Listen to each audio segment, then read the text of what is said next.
Oi, pessoal! Eu sou a Gabriela Zanardo, professora de contabilidade, e hoje a gente vai falar de um dos temas que sempre cai na prova do CFC, que é a demonstração do fluxo de caixa. Como o assunto é muito complexo, a gente teve que dividir em duas aulas para vocês conseguirem focar em qual aula vocês têm mais dificuldade, qual a partezinha da DFC que vocês têm mais dificuldade. Então, bora lá para os slides para a gente falar um pouquinho das atividades que compõem a DFC.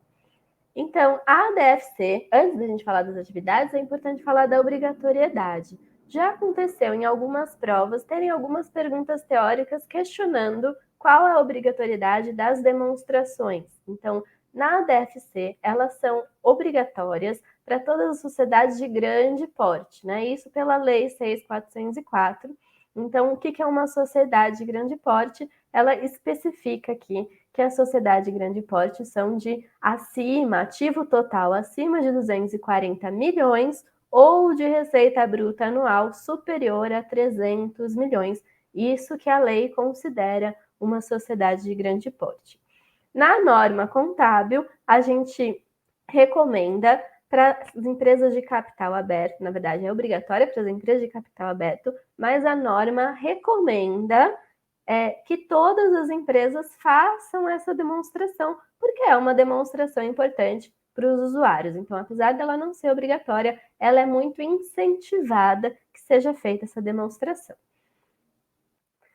Já que a gente está falando de DFC, é importante a gente falar um pouquinho, voltar, relembrar os conceitos lá da aula de ativo, de o que é caixa e o que é equivalente de caixa, já que a gente está falando da demonstração do fluxo de caixa. Quando a gente está falando de fluxos de caixa, a gente não está falando só do caixa, mas a gente está falando do caixa e do equivalente de caixa. Então, o que é o caixa? Relembrando o que é o caixa. O caixa, ele compreende todos os numerários em espécie. Então, as contas bancárias, contas correntes, elas entram na definição de caixa, né? Então, é aquele dinheiro que a gente tem ali disponível para utilizar.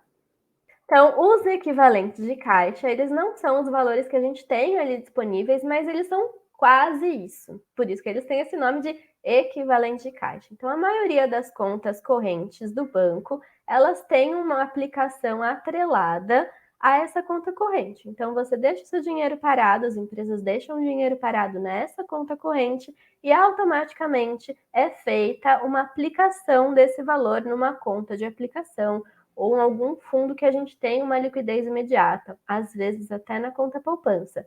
Quando a gente tem um valor lá na conta poupança, a gente sabe que a gente consegue sacar quase que na mesma velocidade que os valores na conta corrente. Então, esses equivalentes de caixa, eles são aplicações de liquidez imediata. Então, eles são altamente conversíveis em caixa. Então, quando a gente tem aplicações com esse nível de liquidez, que a gente basicamente no mesmo dia consegue transformar em caixa, a gente chama de equivalente de caixa. Se ele é um equivalente de caixa, ele compõe a demonstração do fluxo de caixa. Então, os requisitos que a gente tem para a elaboração da demonstração do fluxo de caixa, a gente precisa evidenciar os efeitos dessas transações separadas em atividades. Então, é obrigatório que a gente separe os efeitos do nosso caixa em atividades que são separadas em atividades operacionais, atividades de investimento e atividades de financiamento, obrigatoriamente nessa ordem. A gente precisa também evidenciar em nota explicativa o que não alterou o fluxo de caixa. Então, às vezes, a gente tem algumas transações, por exemplo, alguma permuta. O que é permuta? Quando a gente faz uma combinação com outra empresa de que a gente vai trocar serviços sem isso ter impacto no caixa. Então, esse tipo de atividade precisa ser definido em nota explicativa, quando tem alguma operação que não afetou o caixa. E aí a gente precisa reconciliar o resultado líquido. A gente sabe que a diferença entre o regime de competência e o regime de caixa é a data em que a gente registra esses fatores. Na contabilidade, a gente já viu na aula de regimes, a gente sabe que a gente faz os registros normalmente por regime de competência, ou seja, quando eles de fato ocorreram quando teve o fato gerador. Só que muitas vezes esse fato gerador não coincide com o impacto no caixa, ou o desembolso, ou o recebimento. Então, para esses casos, a gente vai ter uma divergência entre o lucro contábil e o resultado que entrou, o valor que impactou o caixa. Então, a demonstração de fluxo de caixa, ela tenta explicar essas diferenças, o quanto a gente registrou de lucro e o quanto a gente registrou de variações do caixa. Então, em alguns momentos, a gente vai precisar ajustar esse lucro para mostrar o quanto desse lucro impactou no nosso caixa. As atividades, então, são atividades operacionais, atividades de investimento, atividade de financiamento. É importante que elas sejam declaradas, né, colocadas na demonstração nessa ordem. As atividades operacionais, como o próprio nome diz, elas estão diretamente relacionadas às atividades da empresa, com a operação da empresa, o motivo que essa empresa surgiu. Então, normalmente, essas ações que a gente precisa da operacionalização, elas estão no nosso balanço, lá na parte circulante. Então, aqui a gente está falando de variação de estoque, de clientes, de fornecedores, então coisas que estão muito atreladas à minha operação. Já as atividades de investimento, nesse caso aqui, investimento, ele não é no investimento lá, a nomenclatura do balanço patrimonial, de que estão investimentos fora da atividade da empresa, ele está relacionado aqui com tudo que a gente precisa para exercer a nossa atividade. Então, por exemplo, eu preciso de uma máquina para produzir uma peça para poder vender essa peça. Essa parte de venda da peça é uma atividade operacional, mas eu só consegui efetivar a minha operação porque eu tenho uma máquina que criou uma peça. Essa máquina a gente classifica aqui na DFC como uma atividade de investimento, assim como os investimentos que a gente já reconhece lá do balanço patrimonial e dos intangíveis que vão estar atrelados à atividade operacional, mas de uma forma indireta, e normalmente elas ficam na parte não circulante do balanço patrimonial. Por fim, a gente tem as atividades de financiamento. Então, as atividades de financiamento, elas estão muito relacionadas com a parte de obtenção de capital necessária para a gente ter o nosso investimento e ter a nossa atividade operacional. Então, para eu comprar a máquina que eu preciso para produzir a peça, para gerar a minha atividade operacional, eu preciso de dinheiro. Às vezes eu não tenho esse dinheiro, eu faço o quê? Pego um empréstimo de longo prazo, costuma ser, né? Porque eu vou pagar essa máquina normalmente em várias parcelas, porque elas costumam ter um valor alto. Então, esse dinheiro, esse recurso de terceiro que eu utilizei para adquirir esse investimento, eu vou pegar da atividade de financiamento. Vou usar um financiamento de longo prazo, por exemplo, um empréstimo de longo prazo. E aí, na parte de financiamento, a gente costuma ter esses empréstimos ou esses recursos de terceiros que a gente pegou de longo prazo, que ficam lá no passivo não circulante, ou dos nossos próprios sócios, e aí eles vão estar lá no PL. Então, resumindo, aqui são as 3 principais atividades da DFC. Então, para ilustrar o que eu falei anteriormente, essa primeira parte de cima, a parte circulante, tanto do ativo quanto no passivo, em regras gerais, é importante aqui falar que são em regras gerais, elas vão estar como atividades operacionais. As atividades de investimento normalmente ficam na parte do ativo não circulante. Tanto a parte do realizável a longo prazo, quanto a parte do investimento, quanto o imobilizado e o intangível costumam ficar classificados como atividades de investimento. E já a parte de financiamento costumam ser os valores que estão no passivo não circulante e no patrimônio líquido. Lembrando, de novo, aqui é só um cenário geral, a gente tem sempre, para atrapalhar a gente, várias exceções das regras, né? Mas caso você fique na dúvida, esqueça, tente pelo menos lembrar dessa visão geral aqui, que já vai te ajudar bastante na hora de resolver os exercícios. E na DRE, a maior parte da DRE, ela vai ser das atividades operacionais, porque a DRE ela vai mostrar a parte da operação da empresa. Então, se a DRE ela explica o lucro, e o lucro ele é gerado pela atividade principal da empresa. Então, se eu sou um comércio, a minha atividade principal é vender mercadorias ou vender produtos. A minha DRE basicamente inteira vai ser demonstrando como eu fiz para vender essas mercadorias e produtos. Então, grande parte da DRE, a maior parte da DRE, como regra geral, vai estar como atividade operacional. Então, as atividades operacionais, elas são as principais geradoras de receita da entidade e as atividades principais. As atividades de investimento, elas são necessárias para a gente conseguir realizar a nossa atividade operacional, e as atividades de financiamento são necessárias para a gente aumentar o nosso potencial operacional. Então, se eu quiser, por exemplo, expandir a minha fábrica, provavelmente eu vou precisar de recursos da atividade de financiamento para adquirir atividades de investimento, para gerar uma atividade operacional. Então, a gente costuma transitar aí por essas três atividades, elas vão mudando de lugar, né? Os valores vão mudando de lugar no decorrer do período ou dos períodos. Algumas dúvidas comuns de DFC. Dúvidas comuns a gente pode traduzir aqui como pegadinhas. Então, pegadinhas comuns que aparecem no exame ou que aparecem na hora que a gente está precisando elaborar uma DFC. Então, juros e dividendos recebidos. Os juros e dividendos recebidos, eles vão entrar como atividade operacional. Então, quando eu recebo um juros, a gente considera isso como uma atividade operacional. Isso lá no CPC 03, porque ele entra na parte do lucro. Então, como a DRE a gente considera que a maior parte entra na atividade operacional, os juros e dividendos recebidos a gente considera como uma atividade operacional. Também poderia entrar como atividade de investimento se a gente reconhece que essa atividade de investimento, então eu obtive o capital de uma outra empresa e aí a partir desse investimento em outra empresa eu estou adquirindo ou recebendo esses juros. Então eu poderia ter esse entendimento e classificar como atividade de investimento, mas como regra geral, juros e dividendos recebidos a gente classifica como atividade operacional.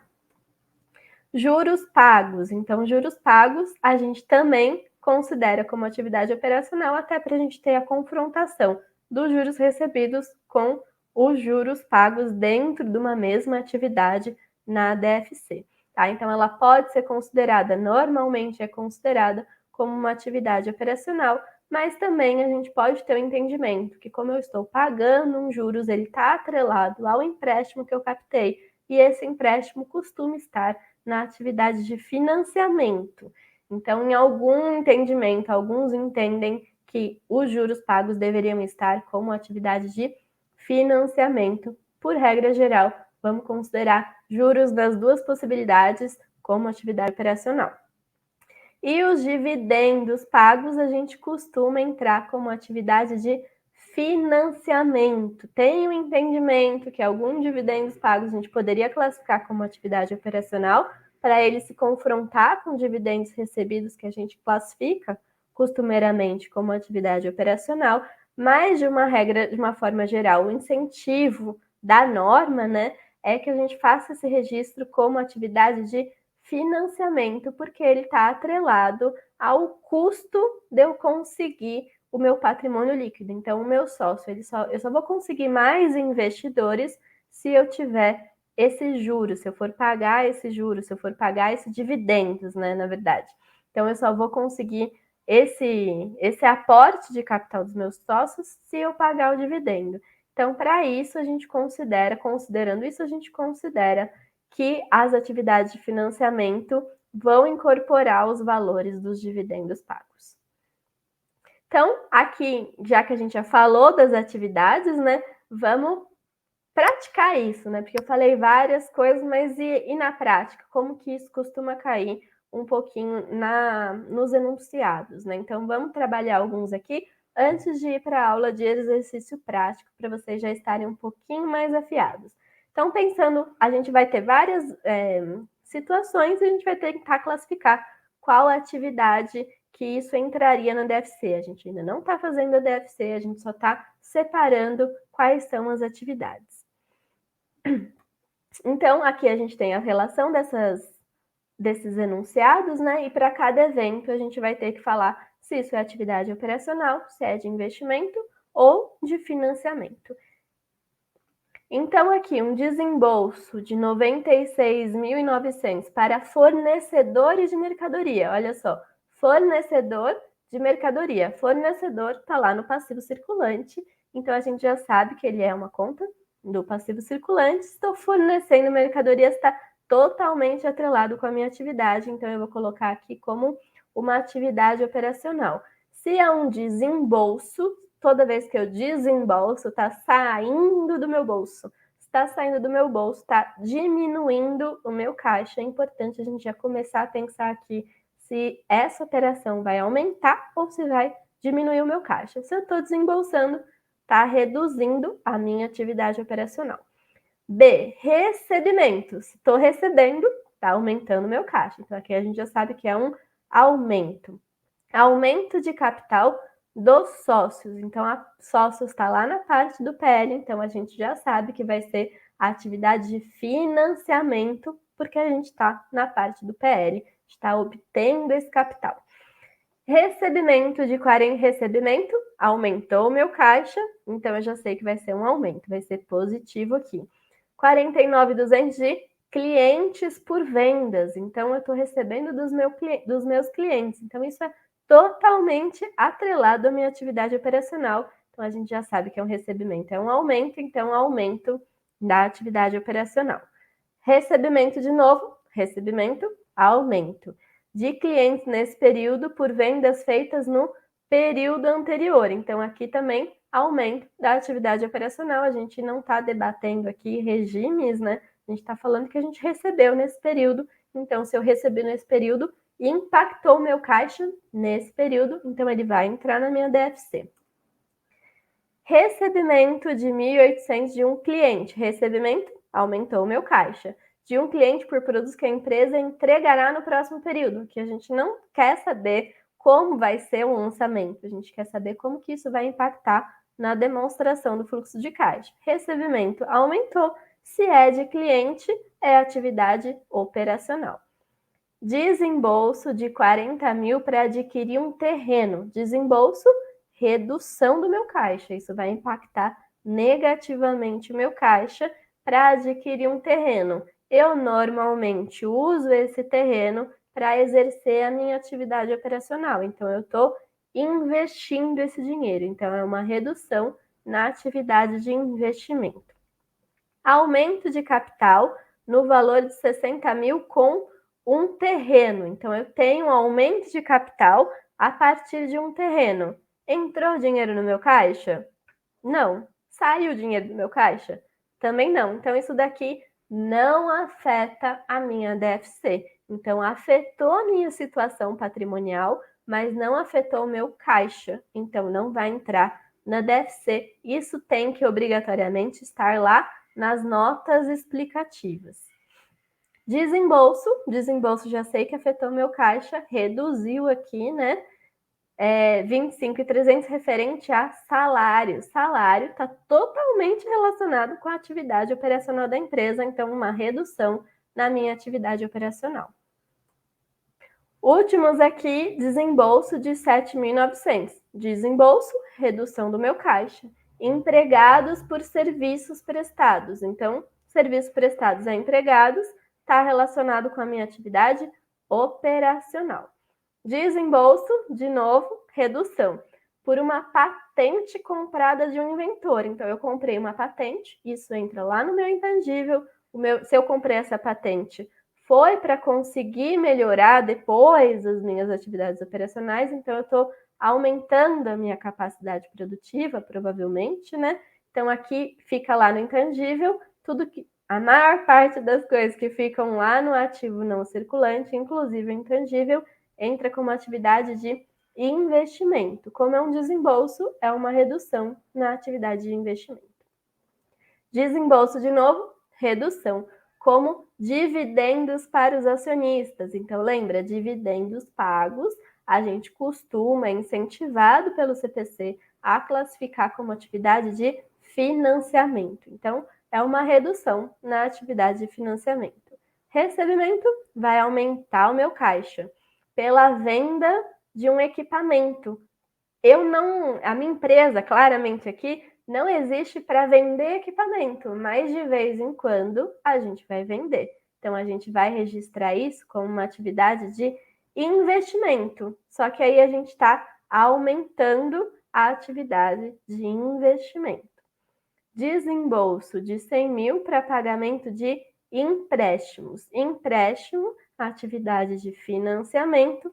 Desembolso, redução. Então, redução na minha atividade de financiamento. Essas são as classificações que costumam aparecer na prova. Então, a gente já treinou um pouquinho na parte de atividades. Bora lá para a aula de métodos, para a gente ver um pouquinho mais de método direto e indireto. Então, a gente se vê lá nas próximas aulas. Até lá!